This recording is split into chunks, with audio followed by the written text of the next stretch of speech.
간이 침묵의 장기라고요? 절대 그렇지 않아요. 간은 수많은 증상들로 지금 나쁘다, 좋지 않다, 만성염증이 쌓이고 있다, 우리에게 이야기를 하고 있었어요.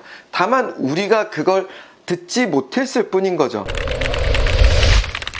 안녕하세요. AB한의원장 오창훈 한의사입니다. 여러분들 관절염 초기부터 뻣뻣해진 혹은 관절염 아프기 전에 뻣뻣한 증상도 있었던 분들이 참 많습니다.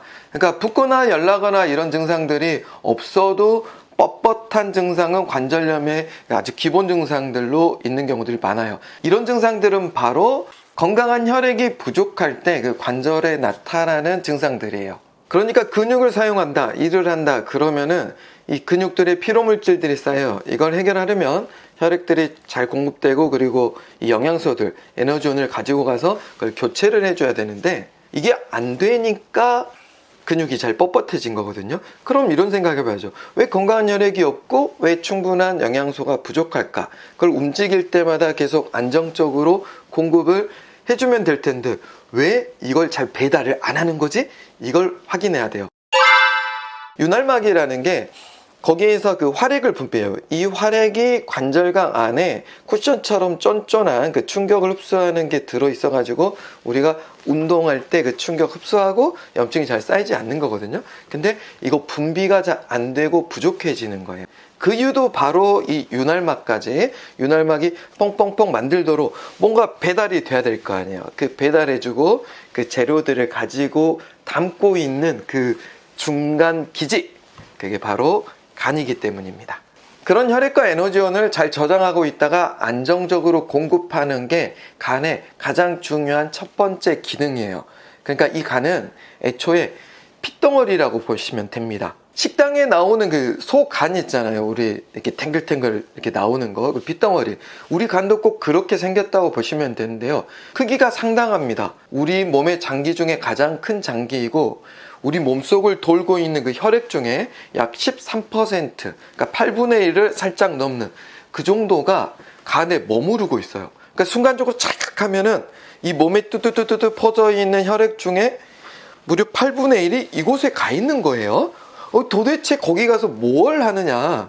거기에서 면역작용도 하고 노폐물도 없애고, 그러니까 말초까지 갔다가 심장으로 돌아가기 전에 그 간을 거쳐가는 거예요. 그리고 또 하나 중요한 거, 이 소화기관에서 흡수한 그 영양성분들, 이게 간으로 모여서 들어가게 됩니다. 그래서 해독작용, 면역작용, 그리고 여러 가지 호르몬들을 만드는 작용들까지 정말 다양한 역할들을 하고, 특히 그 영양소 중에 우리가 먹은 음식들이 최종적으로 그 포도당이라는 그 가장 작은 입자로 이렇게 쪼개지고 그게 이제 에너지원으로 쓰이는데 이게 저장되는 곳이 간이에요.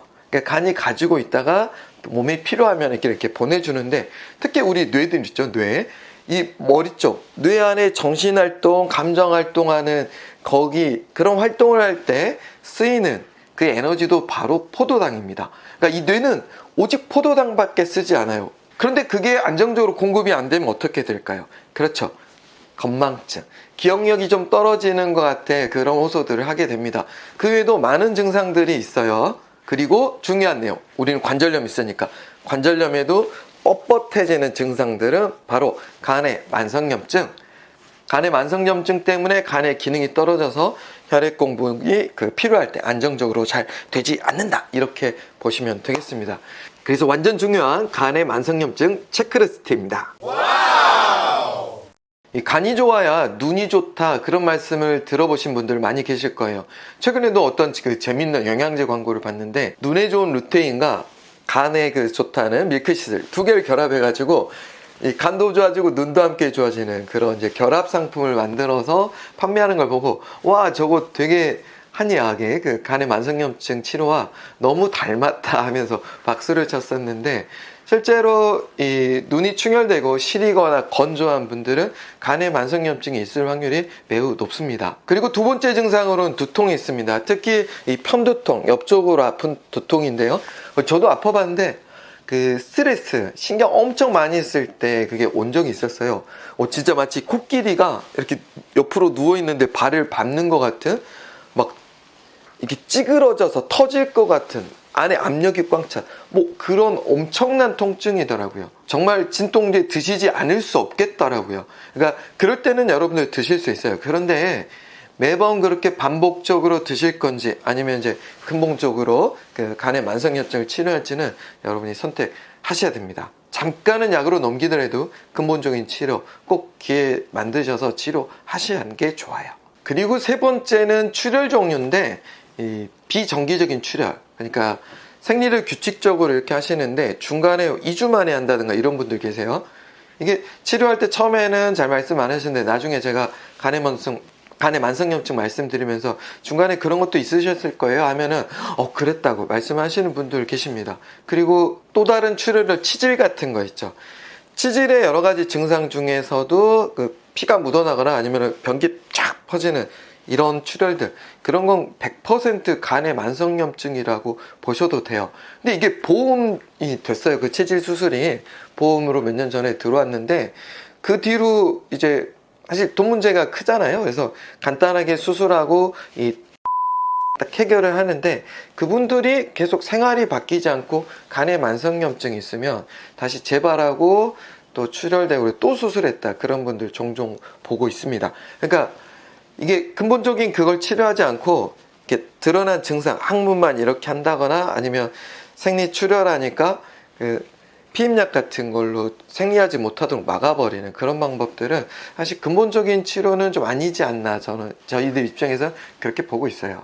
그런 게 그리고 간의 만성염증 때문에 나오는 수많은 증상들의 하나다, 이렇게 보시면 되고, 다음 증상은 이 생리랑 항문 출혈, 치질 말고도 그 근처에 있는 방광염, 그리고 잦은 방광염이나 질염, 그리고 약간 가벼운 복통과 함께 오는 설사, 그러면서 좀 개운해지는 이런 종류들도 이 간의 만성염증이 부글부글 쌓이면은 자꾸 몰아내는 그런 이제 과정인 거예요. 역시 마찬가지 이런 게 세균 감염이다, 칸디다균이다, 뭐 이런 설명들도 있는데 맞아요. 그런 설명들도 그게 틀렸단 말이 아니고, 그렇게 세균만 잡아낼 건지 아니면은 세균이 원래 우리 몸에 잘 있는데 왜 얘가 그냥 이렇게 확 갑자기 퍼졌을까? 그리고 그게 단지 면역력이 떨어져서 그래, 그런 거 말고 면역력은 그럼 왜 떨어졌는데, 그곳에 대한 그 답들을 좀 내려보고 고민을 하면 이 근본적인 치료들 할 수 있게 됩니다.